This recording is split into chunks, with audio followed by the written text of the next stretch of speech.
So today and for the rest of the week, actually, we're going to continue talking about plate tectonics, and probably not till Friday or maybe even Monday we'll actually get a chance to start talking about the geology, the shape of California and its history in the context of plate tectonics, which is really critical. Otherwise, it just doesn't make very much sense at all. But just to give you a preview, this is actually a picture of the San Andreas Fault, our own local plate boundary. It's 40 or 50 miles north of here, and this is a picture of the San Andreas Fault taken from the air not too far away from here, 3 or 4 hour drive northwest up in the Carrizo Plain.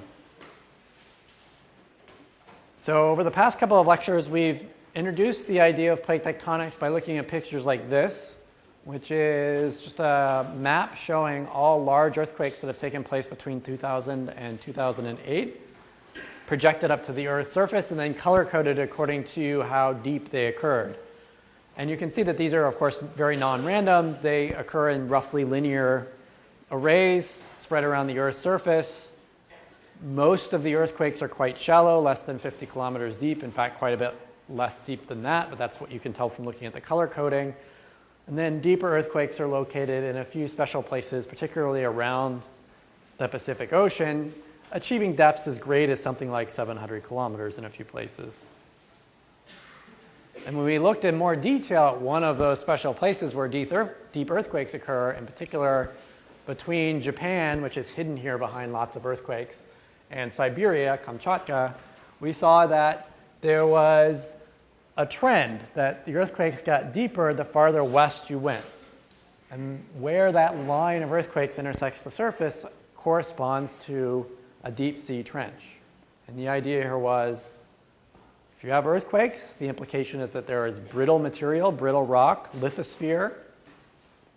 Most places on the Earth, lithosphere is 100 kilometers thick or less. However, here there appears to be something like lithosphere going down to 500 or 600 kilometers deep. One way to explain that is that that's cold material that used to be at the surface not too long ago that has been shoved down deep into the Earth. It's still cold enough to be brittle, still cold enough to have earthquakes. Okay? And what we're seeing is the recycling of lithosphere into the deep parts of the Earth, an ocean essentially being destroyed or being recycled in the Pacific. Okay? And we also saw, particularly in places like the Atlantic, but in fact many places in the world ocean, that there is evidence of new seafloor and new oceanic lithosphere being created at mid-ocean ridges.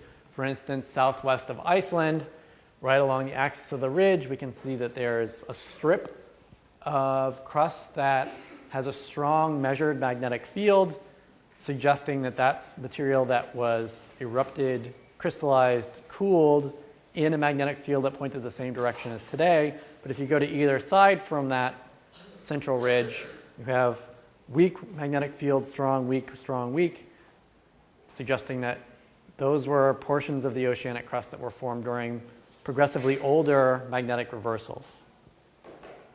Okay, and I had intended to show you some movies to maybe make this a little clearer, so I fixed them because I had uploaded them incorrectly before. These are taken from a class website at the Lamont Doherty Earth Observatory. And what we're seeing here is a reconstruction of the depth of the oceanic crust. And here is a reconstruction of magnetic properties of the oceanic crust, with, I believe, red being strong and blue being weak. And this is for the same rough area of the crust going back about 10 million years. And I'll show you this one more time. Okay. So the idea here is at the mid-ocean ridge itself, we have new crust being created and progressively older crust moving away. Okay? New crust continuously being created, and space being made by the older crust moving away to either side. And so when the magnetic field of the Earth reverses, you get an oscillation between strong and weak magnetic field.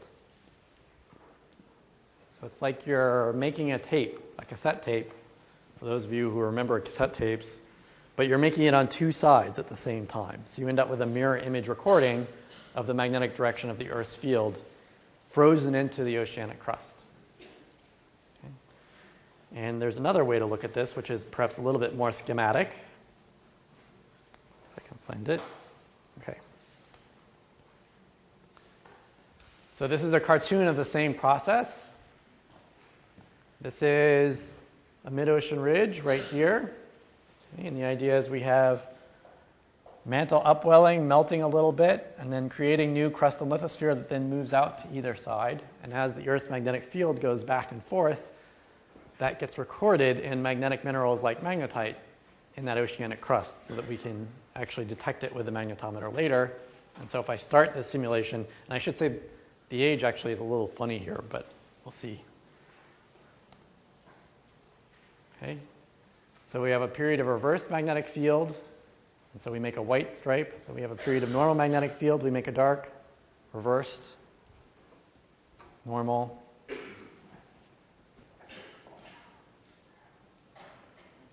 reversed, and so on and so forth. We're making a tape recording of the Earth's magnetic field on either side of the ridge as we form and cool new oceanic crust. And the rate at which the Earth's magnetic field reverses is pretty much random. Every few 100,000 years on average, but sometimes it's much more frequent, sometimes it's much less frequent. Okay, so there is a really quick back and forth, for instance. Right, so this magnetic property that we can measure in the oceanic crust near mid-ocean ridges, combined with the fact that they're very shallow, which suggests that there's hot stuff there, we can actually detect volcanism occurring there, suggests that these are areas of the oceanic crust that are new, that are being formed recently, and then as you get progressively farther away on either side, that's older material that used to be at the mid-ocean ridge, but has since spread away from it. Okay, so we're creating new oceanic crust and lithosphere at mid-ocean ridges. We're recycling old oceanic crust and lithosphere at deep sea trenches.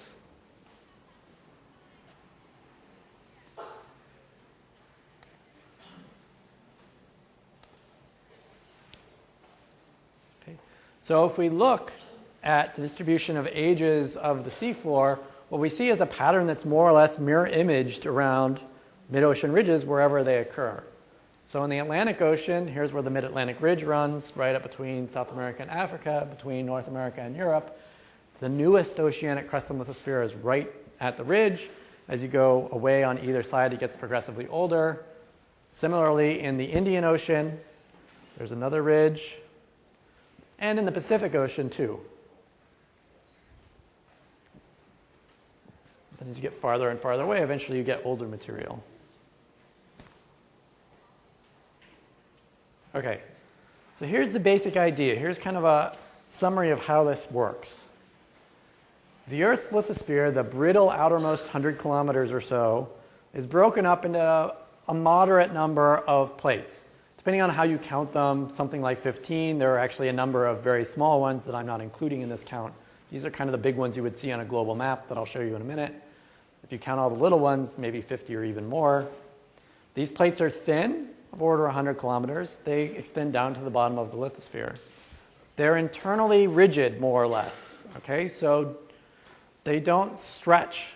They're rigid, but they can move past each other along the edges, or they can be pulled apart, or they can be pushed together. But those relative motions between plates are confined to the edges of the plates. Yes? Is it 15 or 14 meter plates? We'll get to that in a minute. Remind me if I don't get to that in the next 2 or 3 slides, whether it's 14 or 15. Now, I'm not going to insist that you remember a particular number. It kind of depends on how you count them and what your criterion for what a plate is. But I'm going to say 15 because of the next slide. But your book might say 14. So they're internally rigid. Relative motion, faulting, by and large, occurs at the edges of these plates.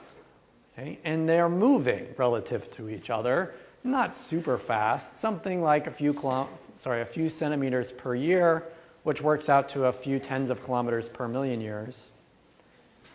The rule of thumb that's commonly given is that this is roughly the speed at which your fingernails grow, something like that. That's about how fast the plates are moving relative to each other. And the critical issue, the reason this motion can occur, is because oceanic crust has a lifetime. It's formed, it exists at the surface of the Earth for some period of time, and then it's recycled back into the deep parts of the Earth. Okay, and in that process, the rest of the Earth's surface is moving around. Okay, so new oceanic lithosphere is created at mid-ocean ridges. Old oceanic lithosphere is recycled into the deep earth at deep sea trenches. Okay, so here's the 15. Okay, so this is a picture, this is a world map that's divvied up to show you the large plates, the large lithospheric plates that participate in plate tectonics.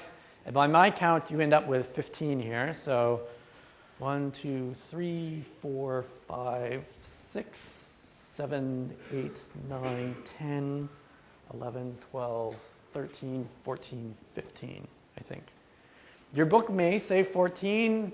The one plate on here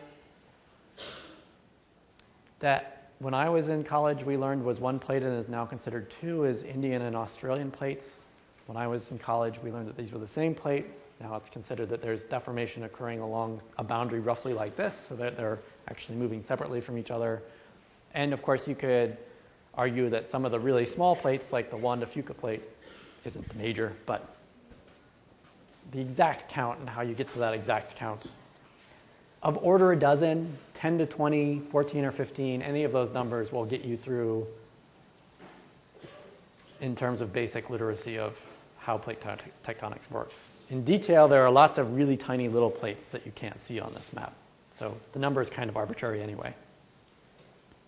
Okay, so just to point out that on the Earth's surface, by and large, the action for geology is occurring in places where the plates come together at boundaries. Okay, so earthquake faults, volcanism, those are going to tend to occur largely at plate boundaries. Here's a plate boundary along the west coast of South America. The Andes are a volcanic mountain chain. The Andes and to the west coast of South America are a location with very large earthquakes. Okay? We live near a plate boundary in Southern California. We have, of course, large earthquakes. If you go up to Oregon, Washington, and southern British Columbia, they have a plate boundary. They can have large earthquakes. They have volcanoes. The story repeats itself over and over again across the Earth's surface. Where there are plate boundaries, that's where you find earthquakes. That's where you find volcanoes, typically. Okay. Here's another map. This is a map that's intended to show you volcanic activity. Okay? So here's the line of volcanoes along the west coast of South America, Central America, the Cascades, Mount St. Helens, Mount Rainier, Mount Shasta. Of course, Japan, Mount Fuji is right about here, okay, and so on and so forth. Okay? And this, hopefully to you, looks an awful lot like the map I showed you at the beginning of this lecture and in the previous lectures of earthquakes distributed across the Earth's surface. You get almost the exact same outline here. Volcanoes don't quite occur everywhere there's a plate boundary. We'll learn that they're particularly common at certain types of plate boundary. But nonetheless, you can see that there's these linear patterns to them for sure. It's not perfect. There are volcanoes, there are earthquakes that occur at places on the Earth's surface that aren't at plate boundaries. Here's an example, Hawaii. There's volcanoes there. I showed you pictures of them. It's actually about as far from a plate boundary as you can get on the Earth's surface. But by and large, volcanoes, earthquakes, those are features of plate boundaries. Okay, are there any questions about that basic idea? So let's take a little bit closer look at the mechanics of how this works and what kinds of plate boundaries there can be and what phenomena are associated with them in more detail.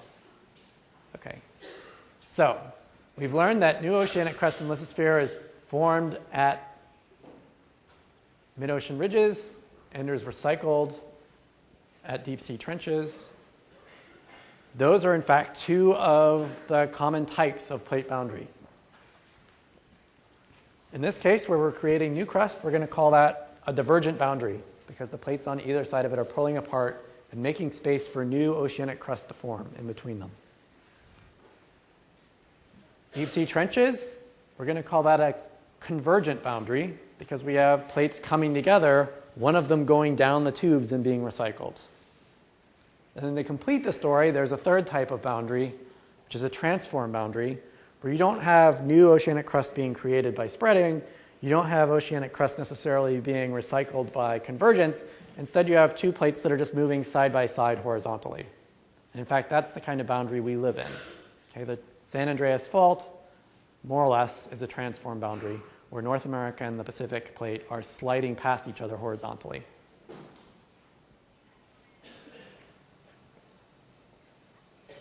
Okay. So in the case of mid-ocean ridge, new seafloor spreading, okay, we have plates pulling apart, and to replace them, can argue about whether or not they're being pushed out of the way or pulled out of the way, but nonetheless, new material comes up to replace them. Nature abhors a vacuum, of course. And as that mantle material rises up towards the surface, when you depressurize something, you bring it from deep towards the surface, melting temperatures typically drop. Okay? It's easier to melt something at low pressure than it is at high pressure usually. So eventually this material, as it's rising towards the surface, starts to melt a little bit. Melts 10 to 20%. It doesn't completely melt. The mantle is rarely completely molten. But that partial melt comes up to the surface because it's less dense. When you melt something, it's usually less dense than the leftover solids. And that makes the new oceanic crust. So upwelling of young, hot, buoyant asthenosphere mantle. Eventually it starts to cool down and it makes still pretty hot, but cool enough that it's rigid, lithosphere. Okay, it's less dense because it's hot. It's also not very thick, and it tends to float high. When you get away from that area where the crust has gotten cold, it becomes less buoyant. It's not as hot anymore. Okay, and it has cold mantle attached to it, making up a thick slice of lithosphere. And that actually can become more dense than the surrounding mantle, at which point it'll actually want to sink. Okay? So you can actually recycle oceanic crust and lithosphere once it gets old enough. It becomes negatively buoyant. And actually, it turns out that you can recycle relatively young material.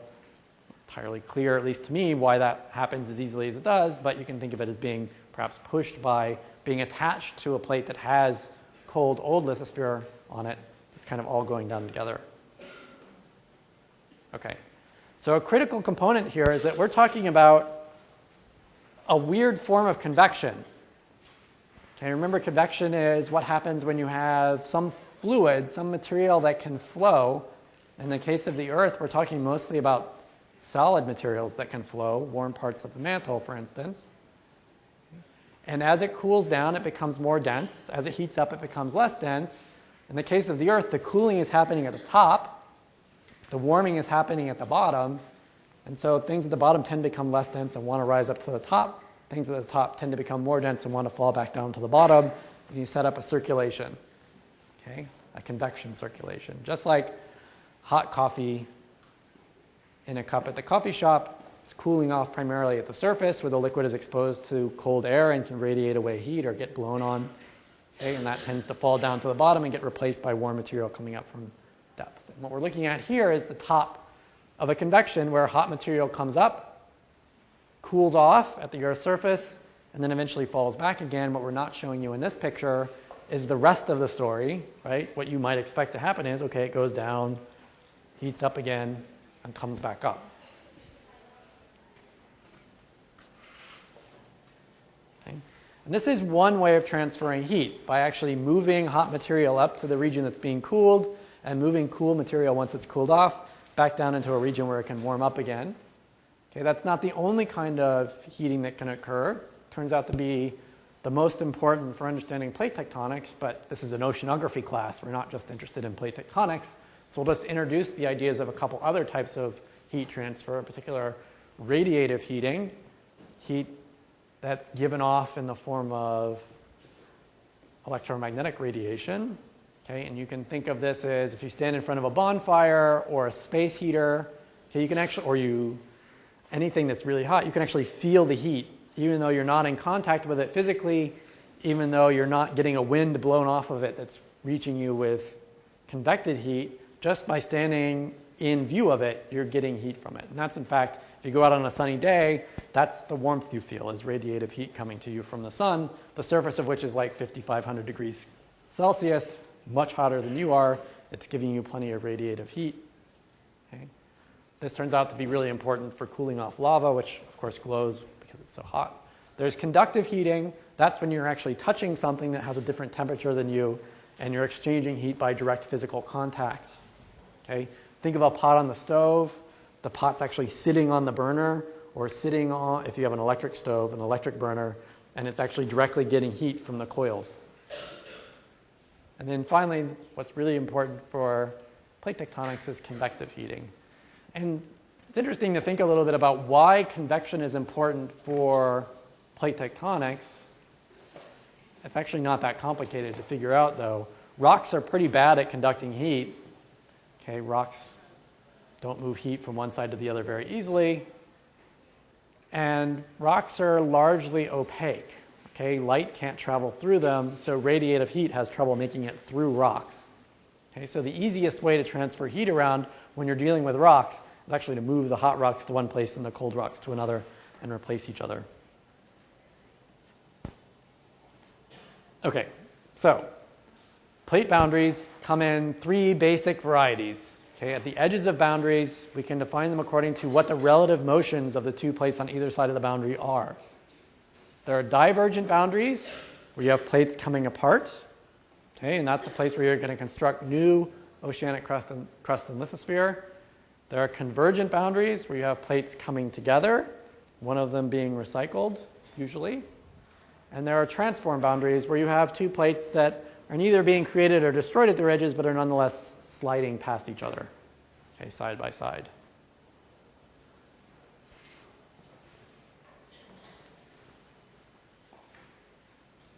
So let's take a map view of a spreading boundary, divergent boundary, like you would see at a mid-ocean ridge. Just a little close-up. This is a map view, so we're looking down from above.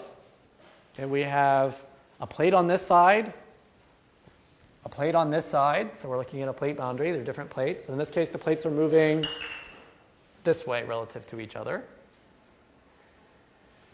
We're making new oceanic crust and lithosphere here.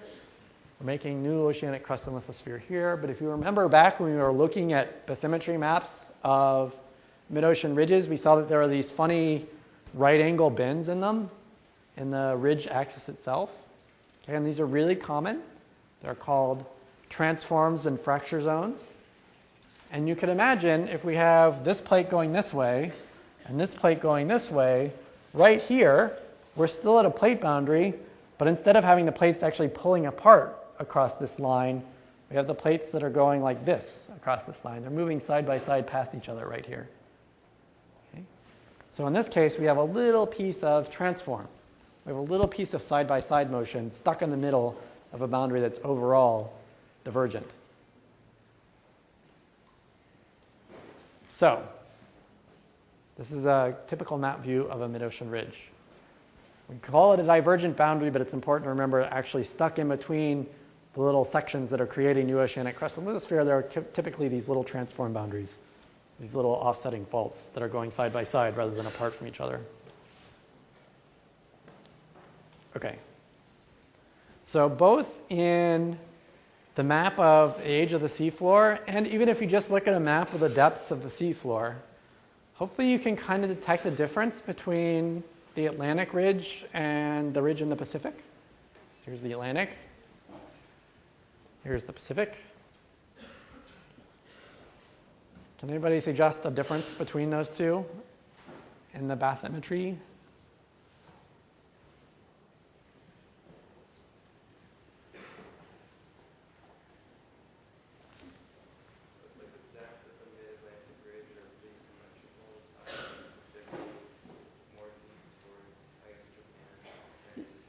Okay, yeah, that's a very good observation. So here this is kind of symmetric, right? The ridge is more or less in the center.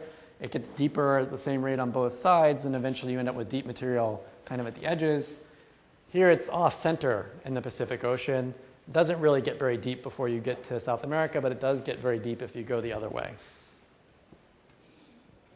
Any other differences that you can see? Why don't I go back to the...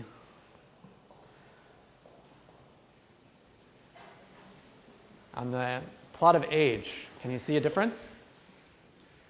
Another difference besides the symmetry with respect to the shape of the ocean basin?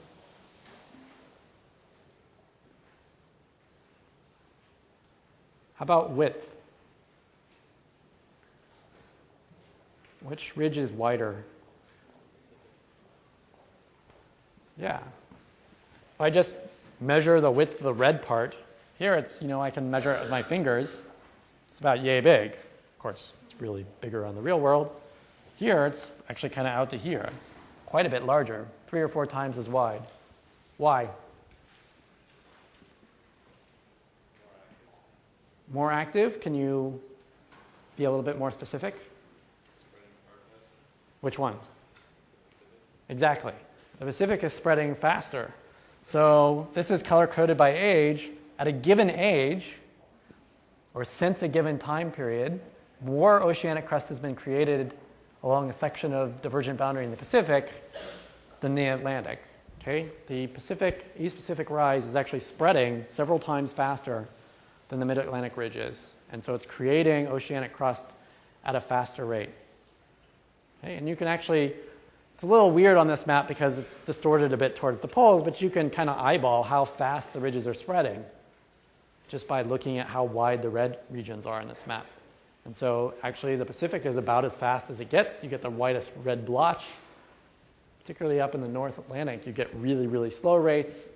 And coming into here, I showed you a picture of this actually in the second slide, although I didn't say anything about it. There's a very slow spreading ridge going into the Red Sea near Ethiopia.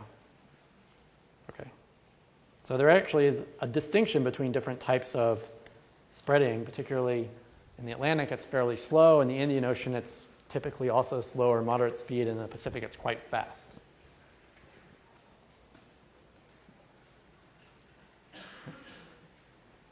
And if we look at these ages, about the oldest crust we can find in the ocean is less than 200 million years old.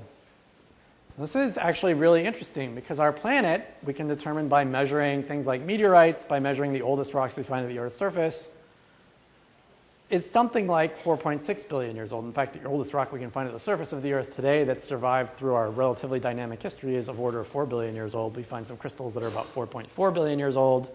We can infer from meteorites and our chemical relationship to them and to the moon that we're about 4.6 million years old as a solar system and as a planet.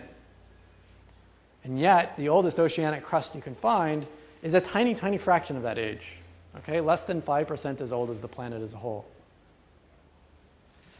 And this is a strong contrast to the continents. Okay? If you just drive up into the San Gabriel Mountains, probably shouldn't do it now because of the fire danger, but once we get some rains and whatever, it's really easy. It's almost like falling off a log to find rocks that are 1.6, 1.7 billion years old, 16 or 1700 million years old. Okay?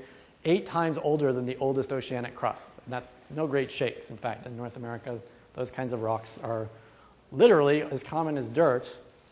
If you go up into Canada and Greenland, you can find rocks that are 3 billion years old or more. Okay? So there's a fundamental difference. Oceanic crust in the Earth is relatively young. It's a young feature. And this makes sense. It's being created and destroyed. Okay? On timescales of a couple hundred million years, continents seem to be more or less forever. Okay? They don't get recycled nearly as quickly, and so there's much older material preserved in the continents than there is on the seafloor. And there's a difference in spreading rates. The Atlantic and most of the Indian Ocean is spreading much more slowly than the Pacific. Okay, so are there any questions about that, about divergent boundaries and this basic pattern of the age of the seafloor?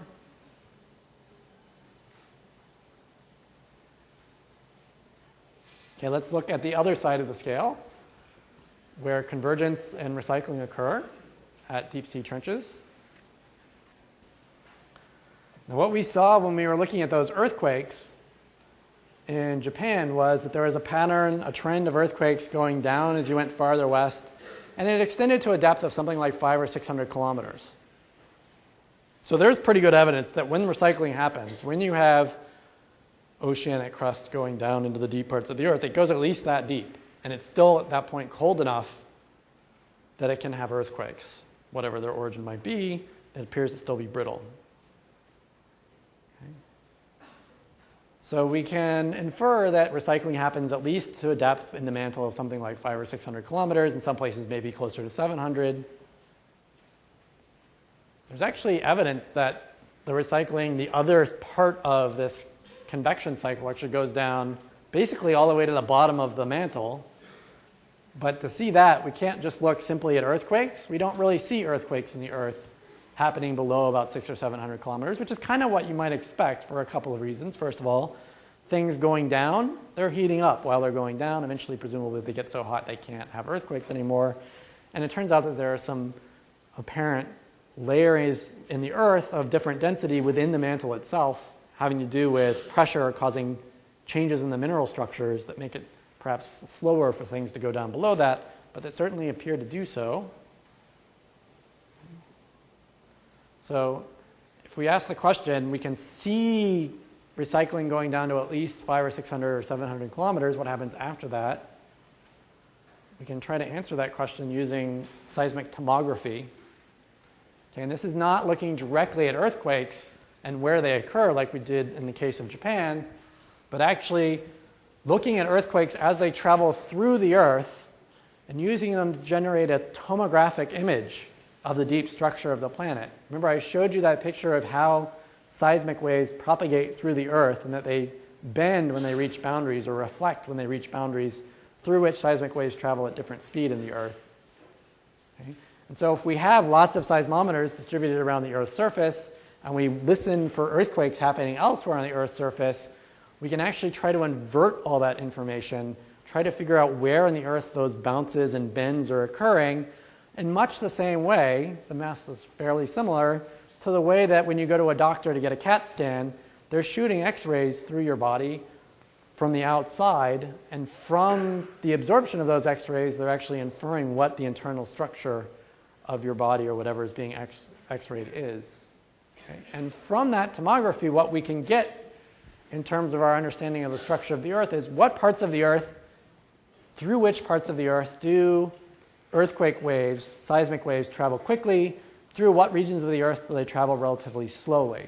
Okay, so we're interested in differences in speed from one place to another.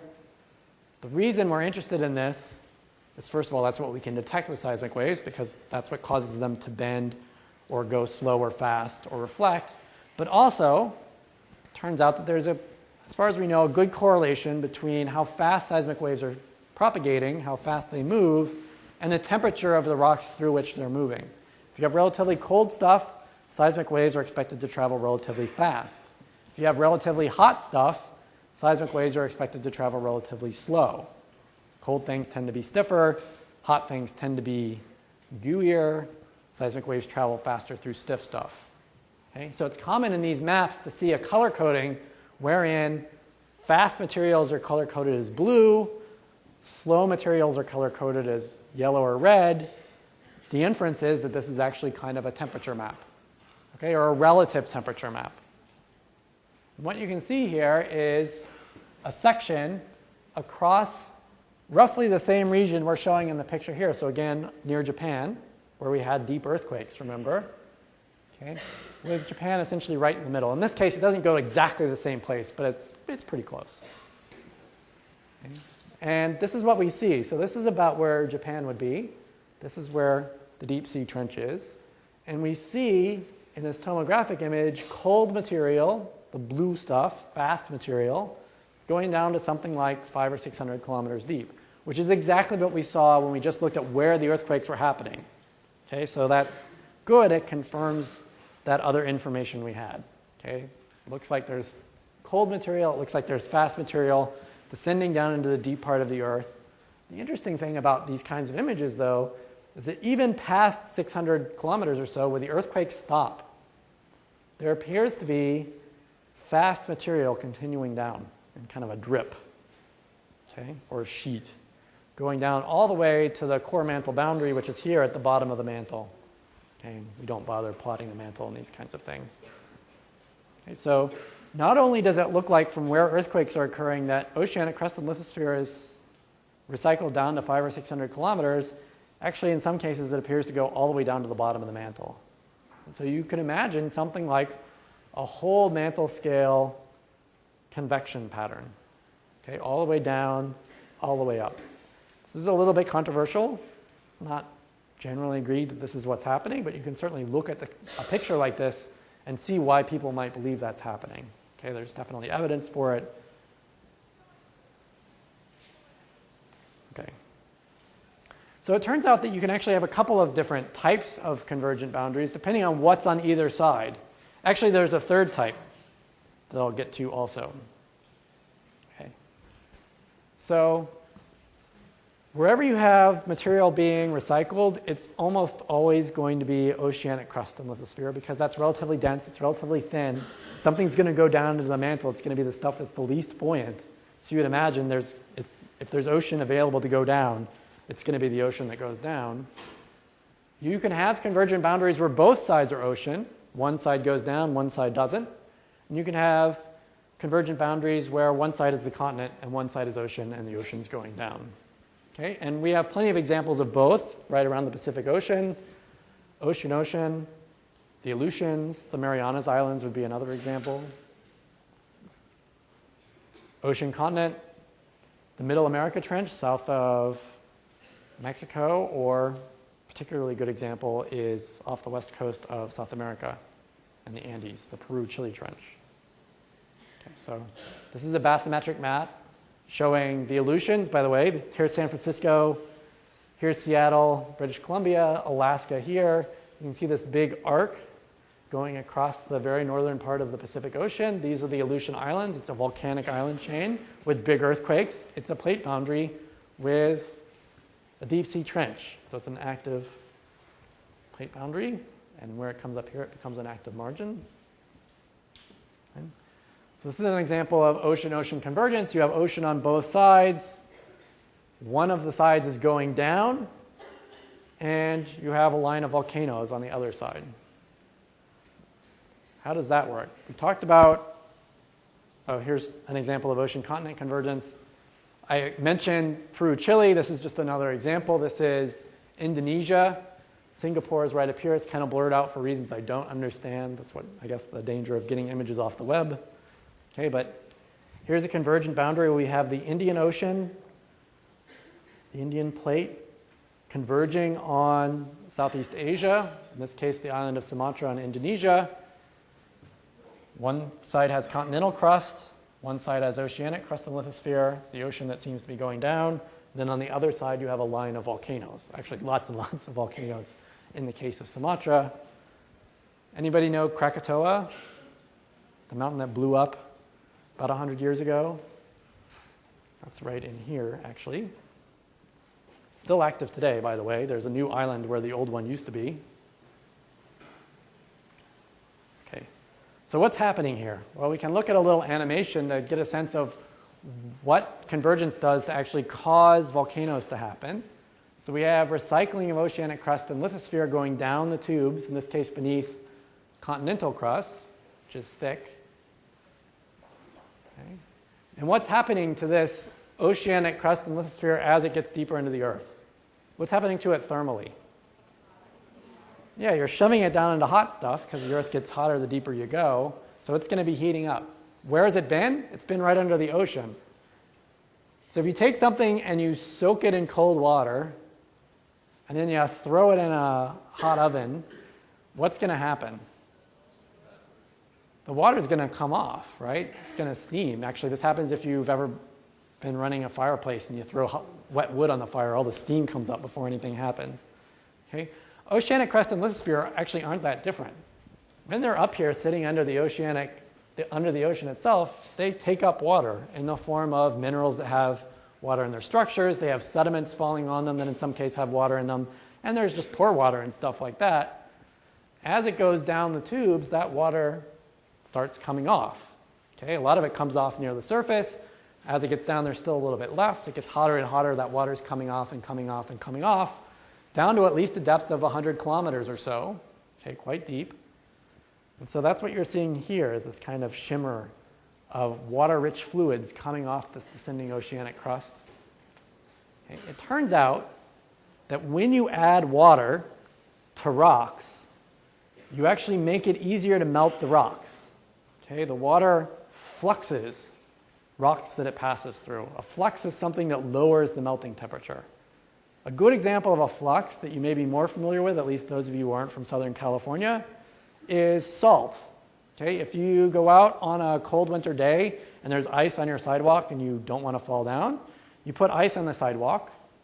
You put salt on the sidewalk.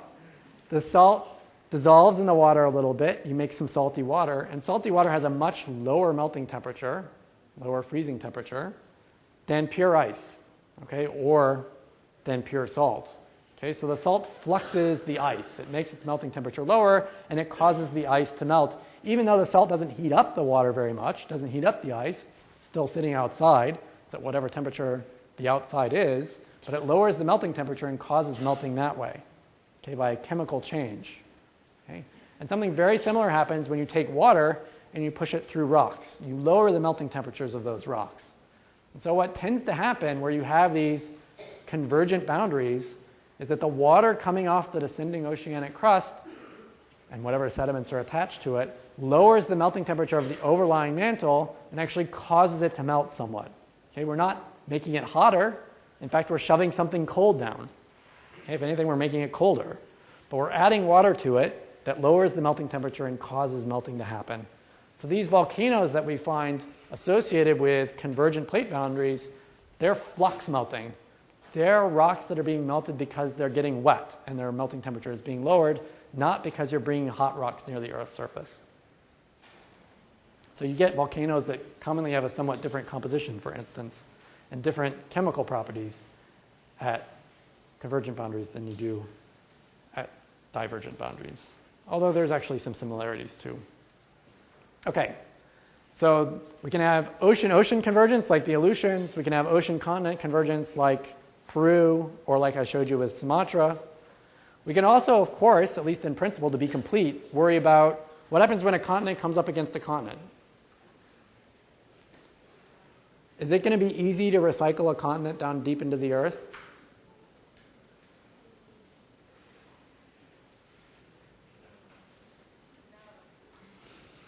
No. Excellent. Why? I'm sorry? They have the same? Okay. You can have ocean-ocean convergence where one goes down. If you're going to push something down into the Earth's mantle, what should its density be relative to the Earth's mantle? If it's going to keep going down. It should be at least roughly similar or even more dense, right? If it's going to go down, it should sink. Continental crust is the least dense kind of crust, and it's really thick, right? 6, 7, 8, 10 times as thick as typical oceanic crust. So it's much more buoyant, and it's not going to want to go down the tubes. There's evidence that's beyond the scope of this class that some of it goes down a little bit, but it pretty much always comes back out. If you try to subduct a large chunk of it, it doesn't like that very much. It gums up the works. So when you have continents come together with continents, it's really like a collision. Neither side's going to want to go down. Okay? You can't in an orderly fashion, recycle one side or the other. They both don't want to go down the tubes. They really don't want to go down the tubes. So when this happens, you actually get some, in geological terms, fireworks, by which I mean, metaphorically, really big mountains. Okay? In particular, when India collides with the Eurasian plate, we get the Himalayas in Tibet. And to show you an example of how that works, we think, based on reconstructing the magnetic patterns on the seafloor and the ages of the seafloor, that India didn't used to be attached to Asia. Okay, if we go back 70, 80 million years, it was actually assembled with the southern continents when we had a supercontinent 200 million years ago, and it's moved across what is now the Indian Ocean and has collided with the southern end of Asia. So it's a newcomer to the continent of Asia. Okay, something like 40 million years ago or something like that is when it first came into contact with southern Asia. So let's look at a cross-section of how that might have worked. In this picture, India is on the left. We're looking at it in cross-section, so there's the thick Indian crust. Asia is on the right. Okay, this would really be south and north. And if we go back something like 70 million years ago, we think that there was a convergent boundary, but it was involving oceanic crust and lithosphere, where oceanic crust attached to India, part of the Indian plate, was being recycled underneath Asia. So what might we expect to be happening on Asia at that time? if you wanted to go find evidence that there had in fact been convergent boundary between India and Asia 50 million years ago, what would you look for?